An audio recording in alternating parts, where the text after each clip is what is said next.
যে কাজগুলোর ব্যাপারে আমি আগ্রহ বোধ করেছি সেগুলোর সাথে যুক্ত হয়েছি। যেটা বেশি ভালো লাগবে সে বেশি প্রশংসা করবে, কারো ভালো লাগবে না। দেশের ডিজাইনাররা বিশ্বমানের ডিজাইনারদের মতো পোশাক আশাক তৈরি করেন। আমি 2005-এ আমার পেশাগত অভিনয় জীবন শুরু করেছিলাম সিসিমপুর দিয়ে। অনেকবার বলেছি, আপনারাও সবাই জানেন। সেই 2005 থেকে আর কদিন বাদেই 20 বছর হবে।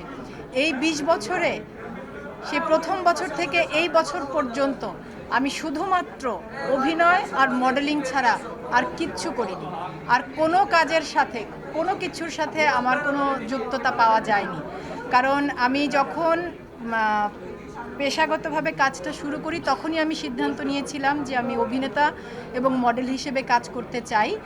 আমি যতদিন বেঁচে আছি, সুস্থ আছি, আমি একজন অভিনেতা এবং মডেল হিসেবে কাজ করে যেতে চাই। এবং এই 20 বছরের মধ্যে যেটা ঘটেছে যে যখন আমার কাছে যে কাজের প্রস্তাব এসেছে অভিনেতা হিসেবে, কখনো মঞ্চ থেকে, কখনো টেলিভিশন থেকে, কখনো চলচ্চিত্র, কখনো ওটিটি, এবং মডেল হিসেবে স্টিল শ্যুট বা বিজ্ঞাপন চিত্র বা ওভিসি, যখন আমার কাছে যে কাজের প্রস্তাবগুলো এসেছে তার মধ্য থেকে যে কাজগুলোর ব্যাপারে আমি আগ্রহ বোধ করেছি সেগুলোর সাথে যুক্ত হয়েছি। অর্ধেক পাউডারে দ্বিগুণ উজ্জ্বলতা। নতুন রিন অ্যাডভান্সড অর্ধেক পাউডারে দ্বিগুণ উজ্জ্বলতা। আমি একটা সময় মাতৃত্বকালীন কারণে আমার ওজন অনেক বেড়ে গিয়েছিল। সেই ওজন কমবার পর আমাদের দেশের ডিজাইনাররা আমাকে মডেল হিসেবে, তাদের মডেল হিসেবে আমার সাথে কাজ করবার আগ্রহ প্রকাশ করেন। এবং সেই কাজ, প্রতিটি কাজের জন্যই আমি দর্শকদের যে ভালোবাসা পেয়েছি, আমার পক্ষ থেকে সবার জন্য ধন্যবাদ আর ভালোবাসা ছাড়া বলবার আর কিচ্ছু নেই। যতদিন আমি বেঁচে আছি, বেঁচে আছি এবং সুস্থ আছি, ততদিন আমি একইভাবে কাজ করে যাব।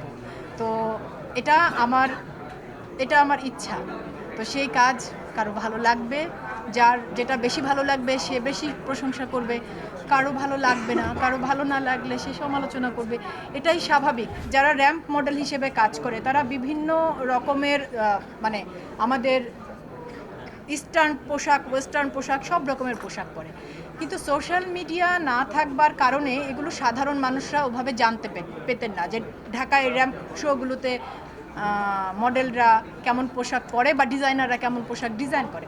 আপনি যে প্রশ্নটা করেছেন আমি বুঝেছি যে ধরেন আমি যে কটি শ্যুট গত 2 বছরে করেছি, প্রত্যেকটি ডিজাইনার আমাদের দেশি ডিজাইনার, আমাদের দেশে প্রতিষ্ঠিত ডিজাইনার হিসেবে তারা কাজ করছেন এবং বেশিরভাগই নারী। নাজিয়া হাসান, সাফিয়া সাথী, সামিনা সারা, তাসমিত আফিয়াত আর্নি, সানায়া চৌধুরী, যে কজনের নাম বললাম আমি গত 2 বছরে এই কজন ডিজাইনারের হয়ে কাজ করেছি। তারা প্রত্যেকে নারী, আমার থেকে বয়সে ছোট।